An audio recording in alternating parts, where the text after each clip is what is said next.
About 4 months back in January of 2025, I was reading towards the end of this book that I'd actually gotten for Christmas that year, and the final message really stuck out to me. To put it simply, it said that this book is for anyone who feels isolated in their head, who doesn't feel like they really fit in with most people. Life will be more challenging for you. You'll scratch your head as to why other people seem to move through it so carefree and seamlessly. You were meant for something more extraordinary. Life will rise, challenge, and test you.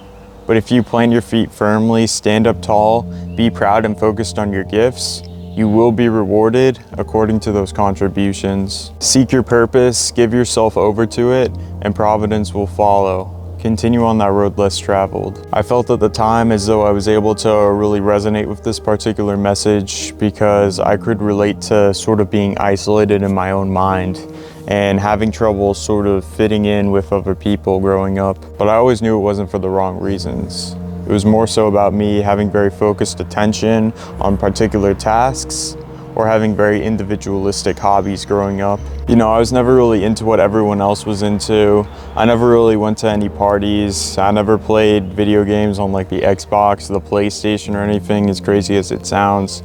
And I was never one of those people who got excited over sports games or anything like that. I always sort of saw this as a bad thing because I didn't know much else beyond what I was into in comparison to what everyone else around me was. I remember scrolling through Instagram one night towards the end of my sophomore year in high school when I came across a folder post of these pictures from the homecoming dance that one of the kids I went to school with posted. Now, the school had just hosted the homecoming dance for all us underclassmen, and being the very introverted and self-focused, in a good way, person that I was, I didn't end up going to it. But I remember just swiping through the photos one after another and just comparing myself to every fucking dude I saw in these pictures, every single one. Oh, he has similar features to mine, but he looks better.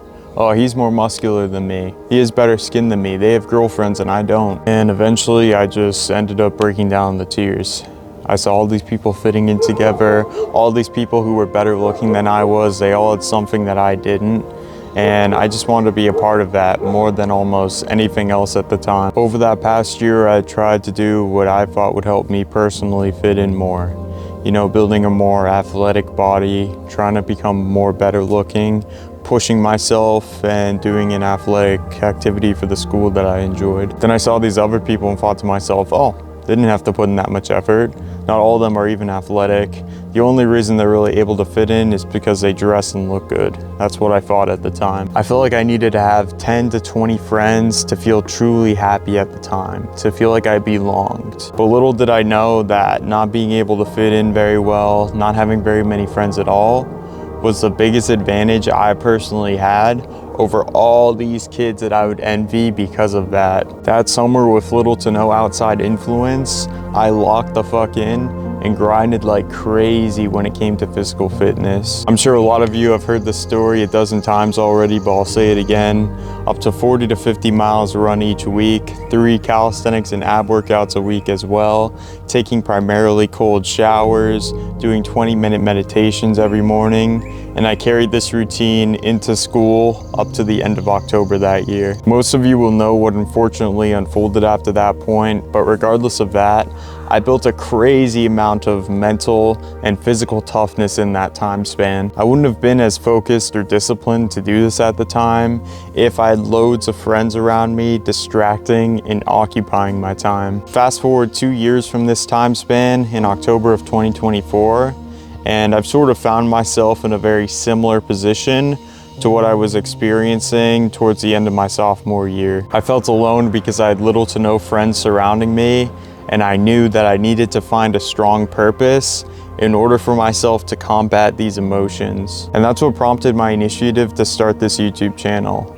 I wanted to bring forth the impact that I had failed to maintain 2.5 years prior, and I wanted to share my knowledge with the world and hopefully prevent other people from making the same mistakes that I have. I knew the life that I had led that past year or so of trying to fit in with people and trying to be more liked by my peers had gotten me nowhere. I knew even with the mistake I made of getting too lean during my summer of 2022 grind, I had felt the best I ever had during that time period.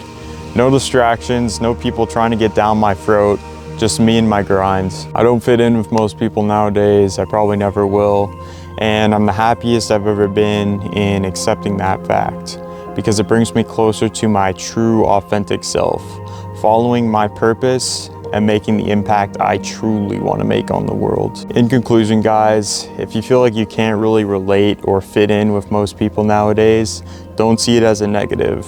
Rather, as corny as it may sound, see it as your superpower. You're in a position where you have the freedom to do almost anything you want without having to fear losing tons of friends, or how your choices may potentially affect your popularized reputation. I hope this message helped you today, my friends. Keep putting in that work towards becoming at least 1% better each and every day, and I'll catch you in the next one. Stay grinding.